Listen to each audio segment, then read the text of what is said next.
What's up, YouTube? There's a guy named Zimri Mayfield on YouTube who has an amazing design channel. That design channel has a competition called Design Chicken Chicken. And with some twist of fate, I grabbed a spot in the competition. So let's see how I do.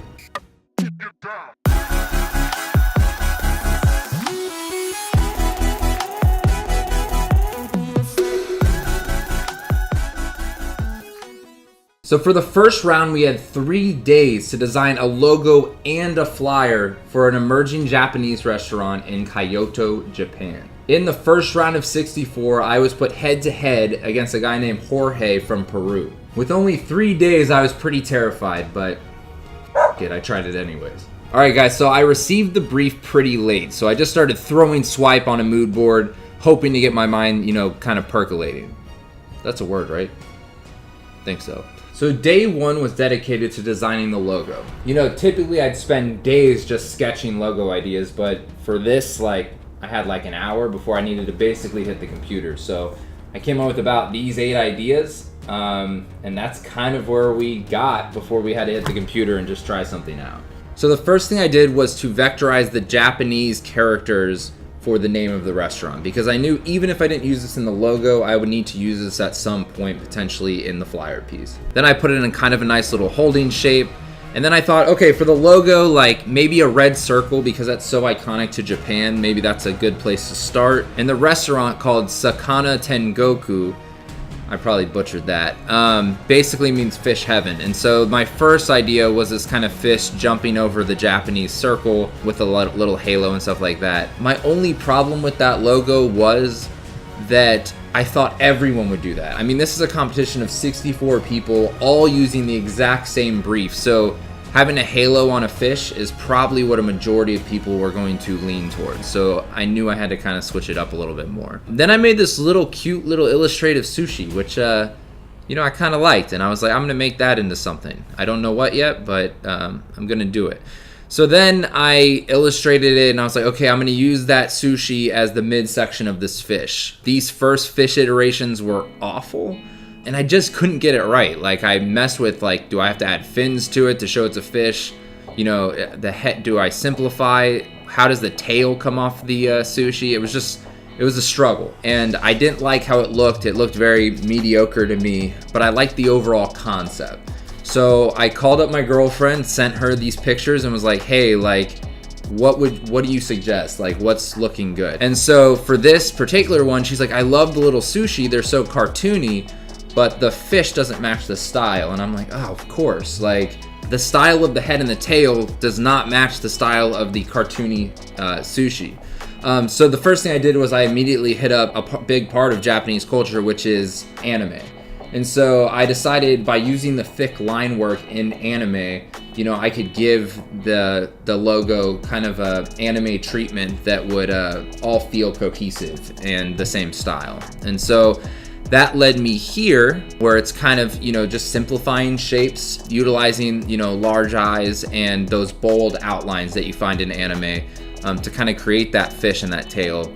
I originally put the halo on, but again, I was worried that everyone would do that, so I ended up axing it. I then moved on to this, so I was like, okay, I like this little exclamation mark kind of thing. It's kind of playful in the tail, but also kind of like a highlight. And I was like, okay, do I go X eyes to show dead fish? And I was like, that's a little much. So I kept the open eye moving forward, and I kind of ended here.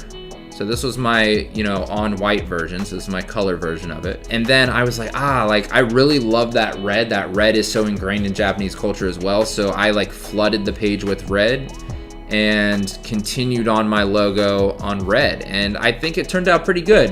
It's fun, it's playful. It's not my typical style. And then I moved on to the flyer. And every designer in the competition was going to come to this tournament with great design skills, and they were going to make a badass flyer. So in order for my flyer to stand out, I was like, what's an extra element that I can add to that flyer? So my first thought was, make it two-sided. Two-sided allows, the amount of information to be on it to be cut in half. You can put half on the front, half on the back, and leave most of your layout really clean. And then the second thing was I wanted to create something that was ownable to the restaurant. And so because it's fish heaven, I wanted to give these kind of angelic golden chopsticks. and basically pierce them through the flyer. And those golden chopsticks are an item that the restaurant could potentially own. Like, it's the place that's known for the golden chopsticks. And so I integrated that into my flyer.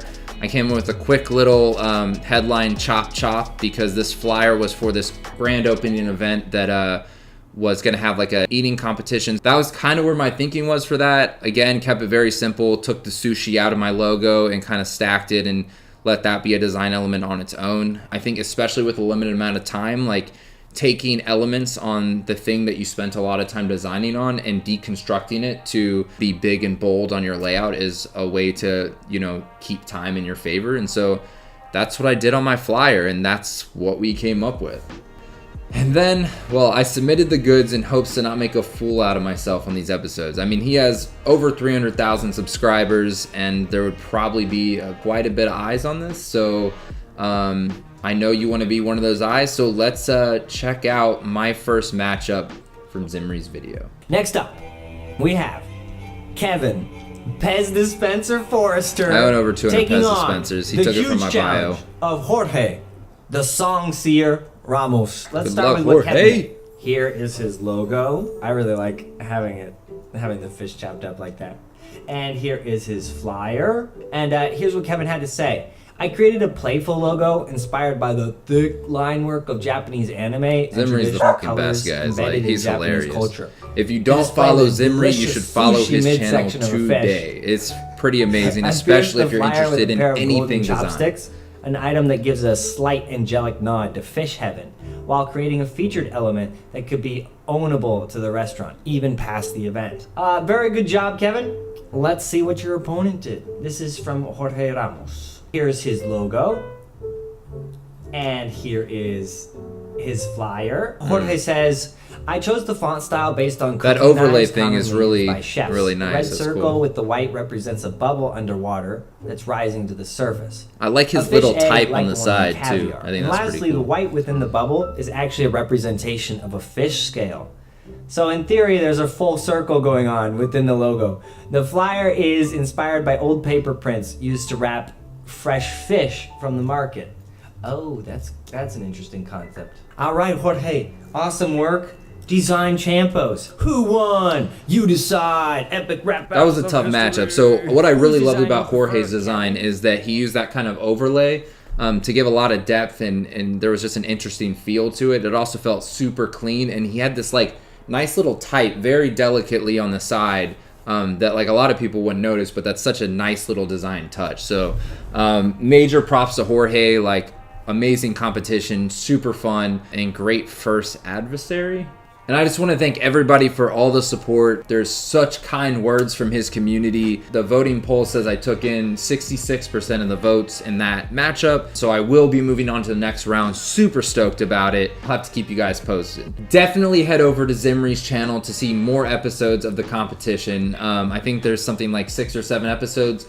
He goes through 64 of us. So there's 64 designers doing all the same brief. So it's just really interesting to see like how different people interpreted the brief and what everyone did, where there was overlap, where there wasn't. I mean, when you have 64 designers on the same project, cool things happen. So definitely check those out. And yeah, that was a sneak peek into round 1 of the competition. I'll see you in round 2.